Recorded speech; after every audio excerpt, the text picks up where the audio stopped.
Dios le bendiga nuevamente, le habla su hermano y amigo Carlos Tejada y este es su espacio Biblia para Todos en esta su emisora Radio Retorno TV y en una nueva oportunidad que Dios nos brinda de poder conversar con ustedes una vez más acerca de la Biblia. Quiero agradecer a cada uno de los amigos, de los hermanos que se han de una u otra manera han apoyado este trabajo que hemos venido haciendo, y créanme que es de gran satisfacción saber que hay personas que están siendo edificadas a través de este trabajo que llevamos a cabo. Así que Dios nos bendiga de forma especial. Dios bendiga también al Ministerio Impacto de Dios para tu Vida, junto de nuestro hermano Eladio, de nuestro hermano Sandy Elías, nuestros hermanos Franbel Villanueva, nuestro hermano Natanael Pozo y los demás compañeros, Jorman de Paula y un sinnúmero de hombres y mujeres que están preparados, que están trabajando en el Señor, y damos gracias y damos gloria a Dios por ello. En esta oportunidad, en este espacio que está destinado específicamente a la enseñanza de la Biblia, aquellos que no tienen el conocimiento de la Biblia, que pueden hacer sus preguntas a través de las redes, y aquellos que poseen el conocimiento necesario pueden también hacer sus aportes a través de las redes, aportando su conocimiento para bendición de cada uno de ustedes. Así que Dios les bendiga, y vamos a comenzar en esta hora con el tema de hoy. Y el tema que quiero tratar el día de hoy está basado en algunas observancias que he visto y algunas cuestionantes sobre el culto cristiano. Ese es el tema que vamos a tratar hoy, el culto cristiano. Y a sabiendas de que es bien amplio y de que hay muchas ramas que tocar y muchos puntos que analizar, yo quiero solamente enfocarme en tres aspectos que son necesarios para que se produzca un culto cristiano. O sea, son tres elementos indispensables para el culto cristiano, tres pilares. Y estos tres pilares no tienen que ver nada ni con la forma de vestir, ni hablar, no tienen que ver con la liturgia en sí, sino tienen que ver con los componentes del culto. Y para ya entrar en materia, quiero primero hacer la lectura de un pasaje de la palabra que se encuentra en el libro de Juan, libro San Juan, capítulo 4, verso 20, donde allí se desarrolla la historia en una narrativa donde Jesucristo se encuentra hablando con la mujer samaritana en el pozo de Jacob, y en su conversatorio Cristo le revela quién es Él, y en este conversatorio Cristo le revela algo muy poderoso que lo voy a utilizar como base para el tema de hoy. Capítulo 4, verso 20 del libro de Juan, dice así: nuestros antepasados adoraron en este monte, pero ustedes, los judíos, dicen que el lugar donde debemos adorar es en Jerusalén. Eso dice la samaritana, eso le expresa la samaritana a Jesús, esa inquietud que ella guardaba en su corazón, y todo lo que han estudiado saben que había un conflicto interno entre los judíos y los samaritanos, que aunque ellos tenían descendencia parecida o venían de la misma descendencia, traían conflicto porque decían que los samaritanos eran mezclados y que los judíos eran los puros. Entonces había ese conflicto entre samaritanos y judíos, y la mujer samaritana le expresa esta idea que tenían los samaritanos de que los judíos solamente tenían como centro de adoración Jerusalén. O sea, ustedes dicen que el lugar donde se debe adorar es en Jerusalén, pero Jesucristo le hace un aclarando, y es ahí donde Él viene a completar, a revelar la nueva forma de adoración. Y quiero que presten atención a estas palabras que el Señor le revela a la samaritana. Y Él le dice: créeme, mujer, que se acerca la hora en que ni en este monte ni en Jerusalén adorarán ustedes al Padre. Ahora, ustedes adoran lo que no conocen. Nosotros adoramos lo que conocemos, porque la salvación viene de los judíos. Pero se acerca la hora y ha llegado ya en que los verdaderos adoradores rendirán culto al Padre en espíritu y en verdad. Escuche esa palabra. Pero se acerca la hora, verso 23. Y ha llegado ya en que los verdaderos adoradores rendirán culto al Padre en espíritu y en verdad. Porque así quiere el Padre que sean los que le adoran. Dios es espíritu y quienes lo adoran deben hacerlo en espíritu y en verdad. Esto viene a revolucionar el culto cristiano, esta terminología, porque para los judíos el centro principal de adoración era el templo en Jerusalén, y ese era como el centro para ellos específico, donde Dios se manifestaba, donde Dios hablaba, donde había que rendirle culto a Dios. Sin embargo, Jesucristo está haciendo una revelación muy poderosa aquí, y Él le hace entender que Dios es espíritu, y que el principal mentalidad que debe tener todo aquel que se acerca a Dios es que debe entender que como Él es espíritu, Él quiere que le adoren en espíritu y en verdad. Esto quita la limitación física, o sea, expande el área geográfica donde se puede adorar, porque para lo espiritual no hay límite, o sea, no hay un espacio físico donde usted pueda encajar algo espiritual, sino que no hay límite. Por eso Jesucristo le dice: ni en este monte ni en Jerusalén adorarán, sino que el que adora al Padre en espíritu y en verdad va a poder hacerlo en todo lugar, en cualquier espacio físico, no solamente limitado a Jerusalén, no solamente limitado al templo, sino en todo lugar. Y esto viene a revolucionar el culto cristiano a tal punto que los primeros cristianos, donde quiera que levantaban una obra, donde quiera que se levantaba una congregación en cualquier pueblo, en cualquier ciudad, como el caso de Antioquía, que fue una de las primeras iglesias, en Éfeso, en Corintio, donde se levantaron iglesias, se levantaban templos, se levantaban sinagogas, donde se realizaba el culto cristiano. Sin embargo, hay una diferencia bien marcada entre el culto que realizaban los judíos y el culto que realizan o que realizamos los cristianos. Y es en este punto donde yo quiero analizar 3 fundamentos que debe tener todo culto cristiano. Debido a fallas que yo he visto de personas que asocian el culto cristiano quizás con la forma de hablar, con la forma de cantar, con la forma de vestir, con la forma de ofrendar, me he dado cuenta que lo fundamental del culto cristiano no está relacionado con nada de esos aspectos físicos o culturales. Tiene que estar más asociado a lo espiritual y a la adoración.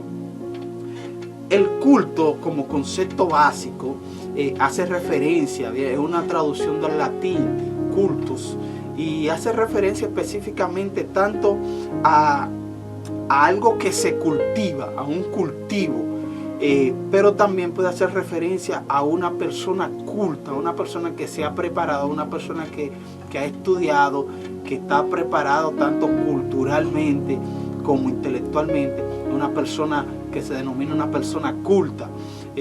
Las personas que cultivan, por ejemplo, en el campo, es una dedicación a eso. Entonces el culto está asociado con esa dedicación, con ese cultivo, con esa sistematización, y por eso no simplemente se hace un culto un día y se olvida, no, sino que un cultivo de adoración y alabanza.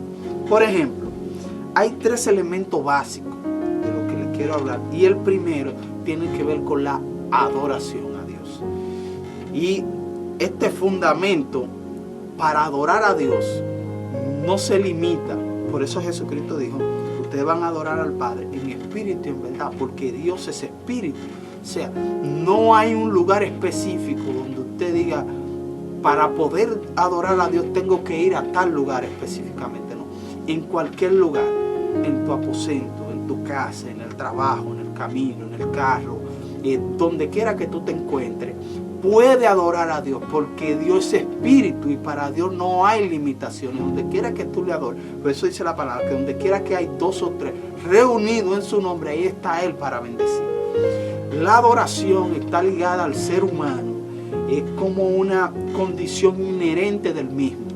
O sea, la creación del hombre, por ejemplo, en el libro de Isaías 40, 43, habla acerca de cómo Dios le habla a Isaías. Le dice: yo he creado al hombre y yo lo estoy llamando, y todo el que yo llamo tiene que venir a mí, porque es para gloria mía, o sea, para glorificación mía.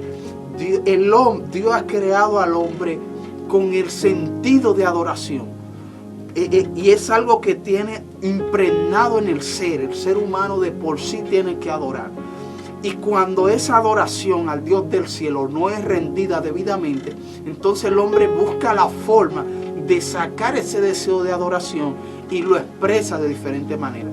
Por eso usted ve la necesidad del hombre de adorar a ídolos falsos, de adorar a falsos dioses, de adorar cualquier cosa que se le mueva, hasta un árbol, una sombra, una imagen, cualquier cosa, porque el hombre trae impregnado en sí el deseo de adorar, porque en el pensamiento de Dios, en el diseño de Dios para el hombre, estaba esa cualidad de adorar. Por eso el hombre, usted puede alejarlo de toda civilización y puede dejarlo como aparecen esas tribus nómadas, alejadas de toda civilización, y esas personas tienen sistemas rituales de culto, de adoración. Esa gente desarrolla una adoración, así sea a un pez, así sea a un árbol, así sea al sol, así sea a la luna, ya que no está centrado al Dios verdadero. El hombre busca la forma de expresar esa adoración, sea de la forma que sea. El hombre siente esa necesidad, porque cuando no se desarrolla correctamente el culto de adoración a Dios, de rendir alabanza al Dios del cielo, de alguna u otra forma el hombre va a rendir adoración. El otro pilar que sostiene el culto cristiano, aparte de la adoración, y que cabe resaltar antes de pasar al siguiente punto, y es que la adoración a Dios no puede ligarse a exigir el favor de Dios. O sea, y es aquí donde muchos líderes tienen que tener cuenta y analizar, pastores, tienen que analizar el culto. Por ejemplo, al culto no se puede ir con la exigencia de que Dios te va a dar por tú ir al culto. Escuchen, por ejemplo, los paganos, en la Biblia usted lo puede ver, que los paganos, por ejemplo, hacían culto a los dioses paganos como un favor o como rindiéndole homenaje para que ellos le dieran algo, para que ellos le dieran la victoria en la guerra, para que ellos le concedieran cosecha, para que ellos le concedieran buen tiempo, para que ellos le concedieran su favor, para que ellos le concedieran su protección. Entonces le hacían sacrificio, le daban ofrenda, así sea de animales, así sea de vida humana, así sea de sacrificio de niños. Y todavía se utiliza, por ejemplo, los brujos de lleva para como una forma de pago, para que los santos, los dioses le den. Sin embargo, el concepto del culto cristiano no es así. El concepto del culto cristiano es que nosotros venimos a adorar por lo que ya Dios ha hecho en nosotros. O sea, es por agradecimiento. Todo aquel que recibe el gozo de la salvación, todo aquel que ha sido tocado por la misericordia de Dios, al momento de rendir el culto, viene a adorar a Dios por lo que Dios ya hizo, no suplicando el favor de que Dios haga algo, sino por lo que ya Dios hizo en tu vida. Tú vienes en agradecimiento a adorar a Dios. Y cabe resaltar bien ese punto, para que he visto en varias ocasiones donde personas van al culto en búsqueda y a veces en la oración, en la alabanza, usted se da cuenta que incluso tratan de sugestionar a Dios para que le den o para que... No. La adoración al culto debe ir dirigida a que a adorar a Dios por lo bueno que Él ha sido y por todo lo que me ha dado. por su salvación. Tal es el punto que he visto, por ejemplo, he escuchado el caso de personas que quizás no van al culto, quizás porque no tienen una ropa adecuada, o porque sienten que no tienen una ropa nueva, o estrenaron domingo algo, dejan de ir al culto. ¿Por qué? Porque tienen un sentido del culto distorsionado. E incluso hay personas que el día que no tienen, por ejemplo, para ofrendar en el sentido monetario, no van al culto, no van al servicio, porque el sentido de ello es que ellos van a llevar algo. Pero lo primero que usted tiene que traer es su adoración de agradecimiento, porque el culto va dirigido a Dios.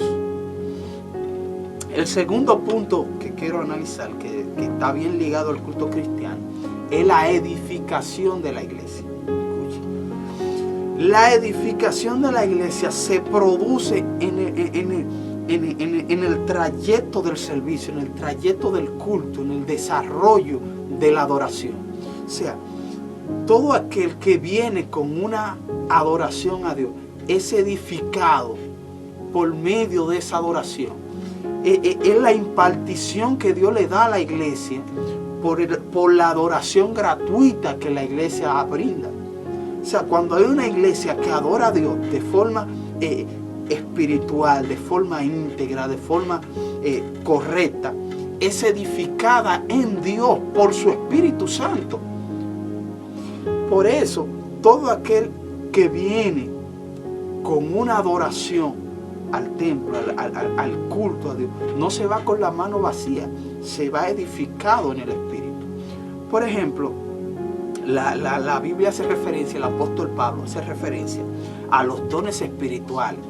Y dice que son diversos y que podemos solicitarlos y que podemos pedir los dones espirituales. Sin embargo, los dones espirituales tienen un fin, y ese fin es la edificación de la iglesia. Por eso el apóstol Pablo dice, mira, el que reparte, hágalo. El que adora, adore. El que ministra, que ministre con toda libertad. El que solte, que solte. A tal punto que el que vaya a ministrar, el que vaya, por ejemplo, a hablar en lengua, que tenga alguien ahí que lo traduzca para que la iglesia sea edificada. O sea, los dones que cualquier hermano en la iglesia puede recibir o puede ser dado por el Espíritu. El fin de ese don, primero es la edificación propia y luego la edificación de la iglesia.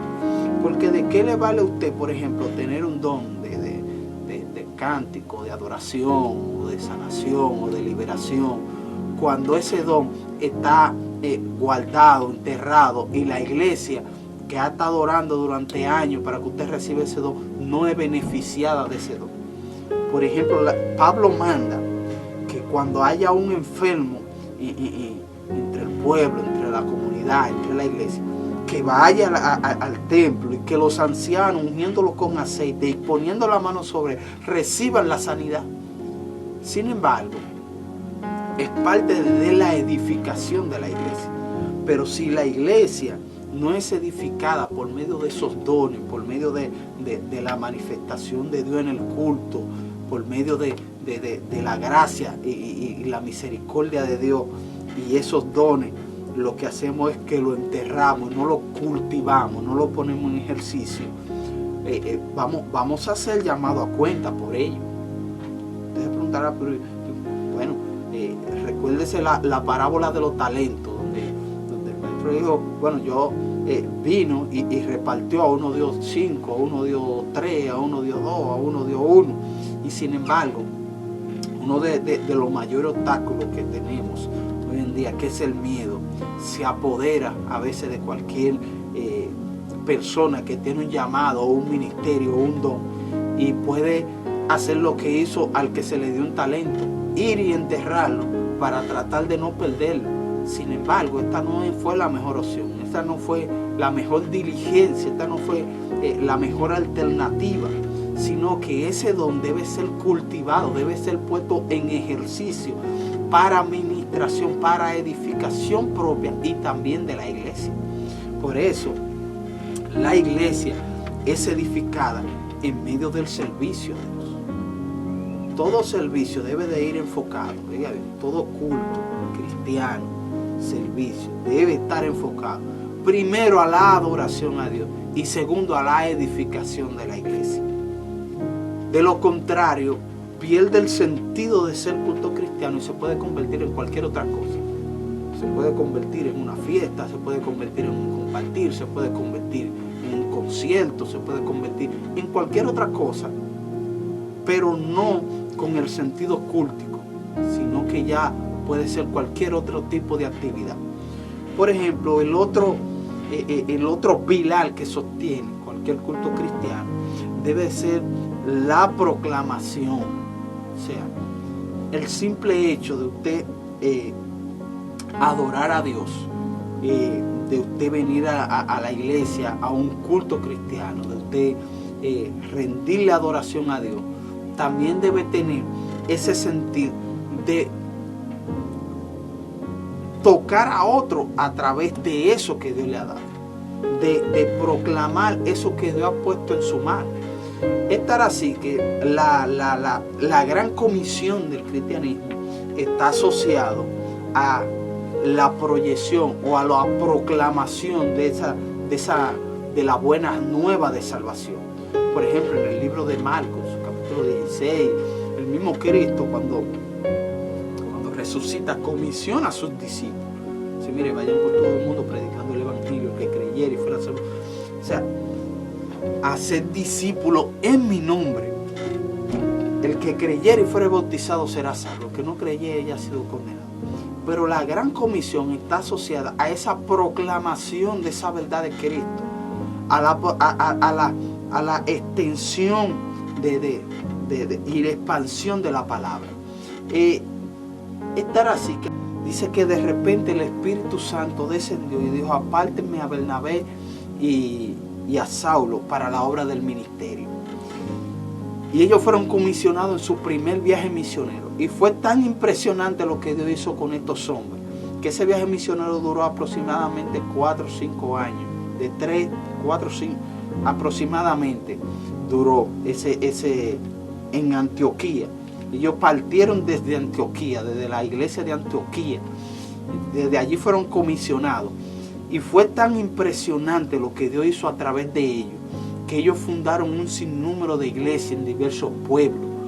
Y recibieron ese impacto de parte del Espíritu Santo, que los gentiles no sabían ni siquiera. Fue tan tal que en la ciudad de Litra, cuando vieron lo que el Espíritu Santo hacía a través de ellos, decidieron ofrecerle culto a ellos.